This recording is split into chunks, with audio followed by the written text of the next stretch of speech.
তো আসসালামু আলাইকুম গাইস, আশা করি সবাই ভালো আছেন। আবারও খাস করা ভিডিও নিয়ে আসলে মুরগি কীরকমভাবে খাস করে আপনাদেরকে দেখাইতেছি।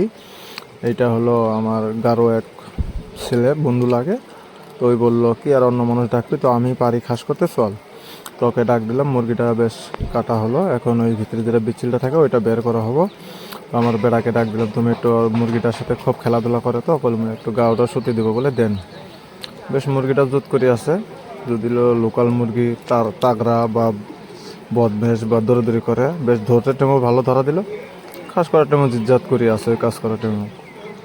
পরে আবার ব্লেড দিয়ে আমি ঠ্যাংয়ের এই একটা সুতা ছিল, ওইটা আমি নতুন আনছিলাম, চিহ্ন করে দিছিলাম, ওইটা কাটি দেওয়া হবে লেগছে, কাটি দেওয়া হলে তো মিছিল ব্যয় করা হয়। আর এই যে সুতা সুই দিয়ে সেলাই করা কাজ চলি আছে।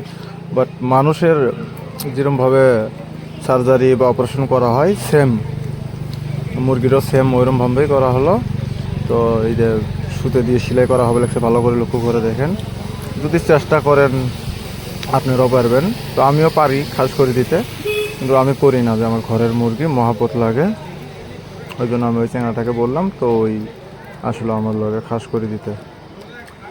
আগের ভিডিওতে দেখছিলেন আমাকে ভয় ভয় লাগে বা নিজের মুরগির জন্য মহাপত লাগে, আমি ধরি নাই, এক আলাদা এক মানুষকে ধরতে দিছিলাম, তো আজকে আবার আমি ধরলাম, যে তো ওদেরকে ডেলি ডেলি ডাকাডাকি নিজে চেষ্টা করি দেখবো, যদি পারি নিজেই খাস করে দিব। তো এগুলো পারলে টাকা পয়সা তো পরের কথা, কিন্তু খাওয়াটা হয়, হঠাৎ খাবার মন গেল, ঘরে আছে মুরগি, জব করে খাওয়া হলো। তো মুরগিগুলো বেশ ভালোই বড় বড় হলো, আপনি করে দেওয়া আশীর্বাদে।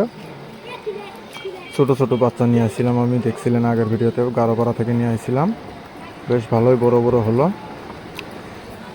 এদেরকে মানে প্রাকৃতিক খাবার যেগুলো আপনার এই যে নিম পাতা, পেঁপে পাতা বা সুগুরের পাতা, এগুলো গুঁড়া করি, সজনা পাতা গুঁড়া করি বা বাটিয়ে মিক্স করিয়ে একসঙ্গে খাবার দেবেন, তাহলে ওপরে কৃমি বা পেটের পয়জন সজন হজম শক্তি সব ক্লিয়ার হয়ে যায়। কিন্তু অ্যান্টিবায়োটিক ট্যাবলেট বা মেডিসিন হাবি জাবি খিলাইলে, বেশি খিলাইলে তখন কারণে মানে অভ্যাস হয়ে যায়, তখন কিছুদিন পরে পরে ভ্যাকসিন করতে লাগে। ওই জন্য এগুলো লোকাল ওষুধ তৈরি করা যায়, গাছপাতা হাবি জাবি দিয়ে, ওইটা তৈরি করে খেলে নিই ভালো ওদেরকে। তো বেশ সব ক্লিয়ার হলো। এখন এই যে হলদির গুঁড়ে আমি দিতে বলতেছি, যে একটু হলদির গুঁড়ে দিয়ে দাও, হলদির গুঁড়ে দিলে ফট করে শুকায় যাবো ঘাওটা। ওদের তো মানে ঘাও তো হয় না, তথাপি মানে হলদির গুঁড়া দিলে একটু ভালো আর কি, এই জন্য আপনারাও লক্ষ্য রাখবেন, কাটার পরে হলদির গুঁড়া দেবেন। তো আমি ছাড়ে দিলাম মুরগিটা, এই বলে শেষ করলাম। আগামীতে নতুন ভিডিও দেওয়ার চেষ্টা করবো। খোদা হাফেজ।